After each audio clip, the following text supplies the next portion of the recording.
Here we go, G303, finally. And just a quick thank you to Logitech for not bending the cable inside the box like all the other mouse companies. The sensor is the most advanced Logitech sensor that they have, 12,000 dpi optical, same as you'll find in the Logitech G302. And of course it performs brilliantly. You can handle the rocket jumps, the flicks, no problem. In fact, let's just flick it.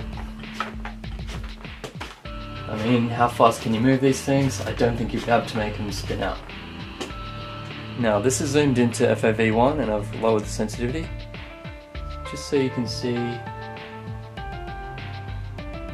it can handle really precise movements, and even with such an extreme FOV that you'll never use, it's not a problem. And this is a good test. You can tell when you've got a lower DPI mouse, say under 2000, because it starts to wobble a bit. It's just not as smooth, but this is perfect at 3500 DPI. Now I'm not going to jump into game and actually play with this one because I've already done the G302, but I can tell you now that this shape and this small design of the mouse has allowed me to improve my aim considerably. It's one of the better ones, full marks for sniper weapons, rapid fire, projectile, and just feeling like you can aim. This is awesome, and I've got other friends that are top quality players that just love this thing. It is really good for aiming. If you're playing first person shooters, this is a great mouse for you. Here's a listen to the clicks.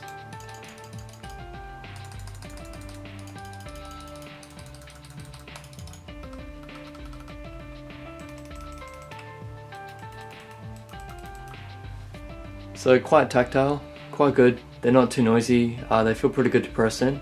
They're not my favourite click, but they're still pretty good and I'd never actually complain about them. It's just the mouse wheel being loud that I don't like. It's just a terrible sound, they need to fix that. You'll notice that it does have a really nice RGB cycling, but it is flickering on camera, not in real life. In real life that looks perfect. On the left hand side you have back and forward in the browser. On the top you have the DPI button. On either side you have an inward sloping edge, which you can see here. And that shape feels quite good in the hand for palm grip, claw grip and fingertip grip. That's where my fingers are going. So the little finger sits right on that angle, and so does the thumb, very comfortable. It does take a little bit to get used to, as most mice do, but this one's worth getting used to. It's one of the better ones out there.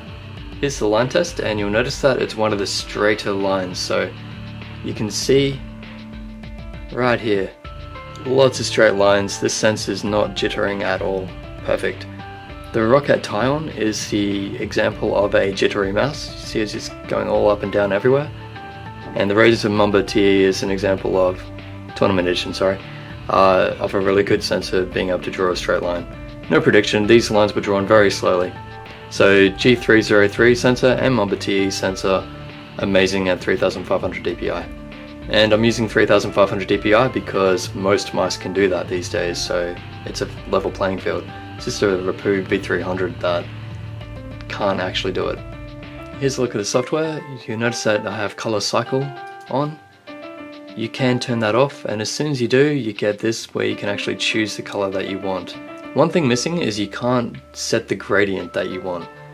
Once you put color cycle on, it just goes through all the colors, which isn't a problem as such. It just would have been nicer to have the software allow you to do the gradient of your choice as well.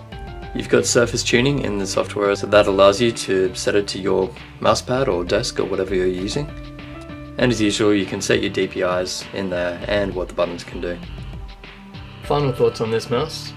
Amazing. I can aim really well with it. The build quality and shape, it's not the best. It's really good, but compared to, say, the materials used on the Rapoo V300, I just prefer holding that every day rather than this.